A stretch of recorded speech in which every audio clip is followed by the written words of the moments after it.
Hello everybody, welcome to Beer, Toys and Banter. I'm Nez. And I'm Donny. And today we're both drinking Nightjar beers from Hebden Bridge. I'll be drinking Supernova Close Encounter, which is a chocolate stout at 7.2.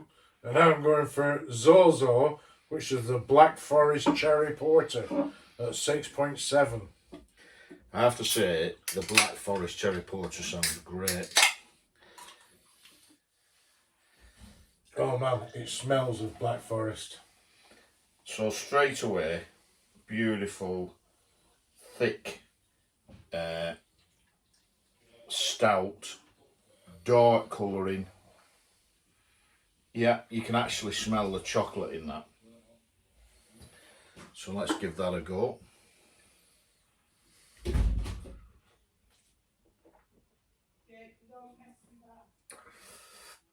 Yeah, that's tremendous. Mate, that is Black Forest Gatto. Superb.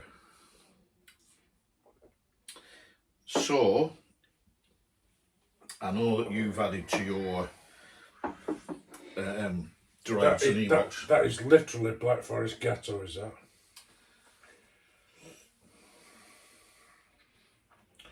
Tremendous, that. Lovely.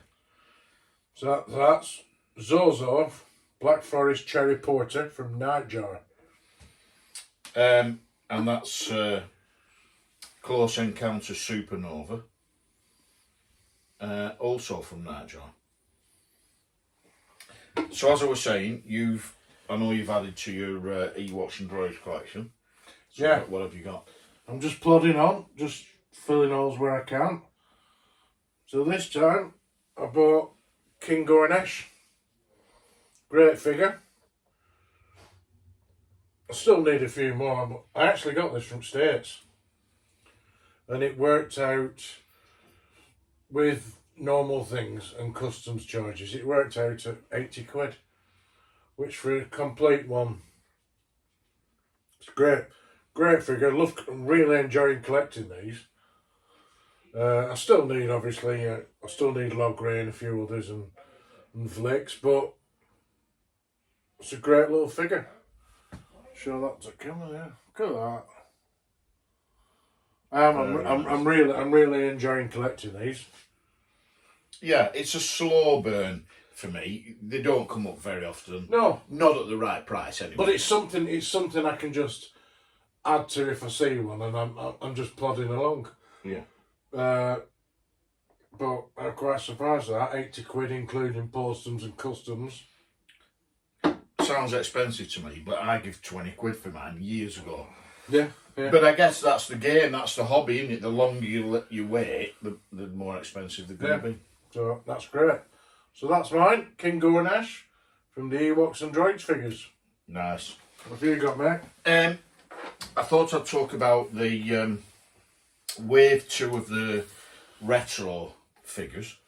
I got these delivered maybe a week or two ago from Collector's Den. Pre-ordered them, back whenever, February or whatever. They've turned up. They're just really the same as the there's Han in his Hoth outfit. They're just same as the Wave 1 really. They're on these retro looking cards where I still don't understand this thing. I mean, I get it. It's meant to make it look old. It look old and dated, isn't it? But they should have just done it as a decent card without all that scratching and scuffing on it for me. So the wave is Han Hoth, Yoda,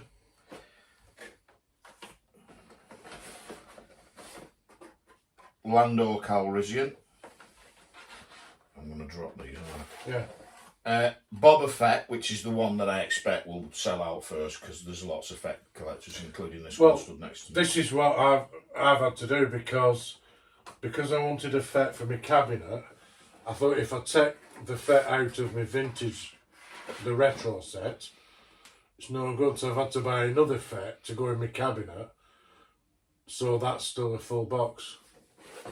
It is a pain in the old Leia in a Hoth outfit. And the final figure in the wave is Bespin Luke in his Bespin fatigues there.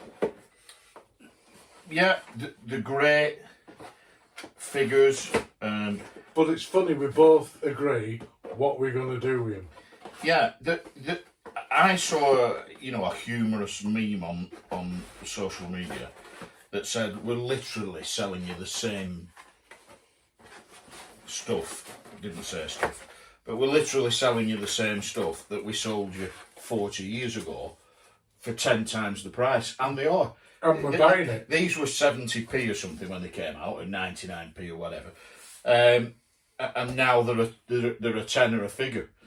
I just hope they don't go all across the figures. I've got a funny feeling they will. Yeah, I do. For the 40th anniversary event of Jedi, which will be the next thing, I think they'll pick 6 like that.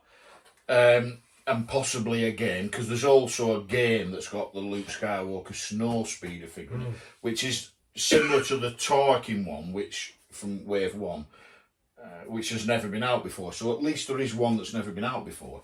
But for me, just keep banging these out. It just doesn't make any sense. He says, having paid his money and bought them. But it doesn't make any sense. Why not do all the ones that they never did in the retro collection? Where's the Sand Trooper, for example? Where's the Rebel Fleet Trooper? All the ones that everybody wanted and they didn't do. But there it is for what it is. What'll happen to them? I've no idea. I noticed that in Asda, Wave 1 are now $4.99. But are they? Because I've not seen them. Yeah. So anybody who like me paid £10 for them, or more, because some places were charging 12 for these. Now you can get them for half of that. But is that what's going to happen to these? It's the other argument, isn't it? Is can you get all the first wave at £4? I mean, I've been to our local house and I've not seen them at £4. To guarantee yourself getting them, you're gonna have to buy the box, aren't you? That's the. Oh, absolutely. If you want to guarantee any of the figures, you have to buy them as soon as they've come out. Because I've fallen foul of that, where you think, well, I'll wait. And a perfect example of that is when Hasbro were doing the big vehicles. I were paying Legacy Falcon £200 or whatever it was, £150, and then it was like £50 in Toys R Us, and it happened to a couple of things. And the clone turbo tank, I thought, no, I'm not falling for that. I'll wait until that's £50, and it never. See, I'm the other way. I fancy getting. I want one of them Vaders that they did, the multicoloured ones, the prototypes. You can't get them for under £50 now. No. You've just got to collect in your own way. Do you buy them now? Do you buy them when you think they're going to reduce them? I after all these years where I kind of bought anything that had Star Wars written on it, I've now become selective. We've talked on Beer Toys and Banter before about the 6-inch Black Series. I love them, but I don't have to have every single one that they do. No, I don't like sticking up for you, but you have gone selective. Look around you. This is it. I've not got a lot of space. There's a bit of space over there in one of the cabinets, and that's probably it. So I am getting to critical mass, or the point at which at least when I want something new, something has to go to make room for it. Definitely. But coming back to these, there they are. One of the best things about it to me is the shipper. I just think it's a nice little case, and it I know it's got Hasbro on there, and yet the figures inside have got Kenner on them.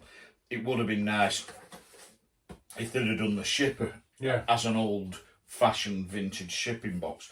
But it's reminiscent of one of them, and it's a nice little box.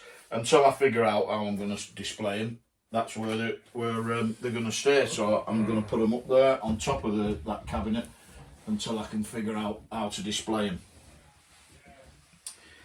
them.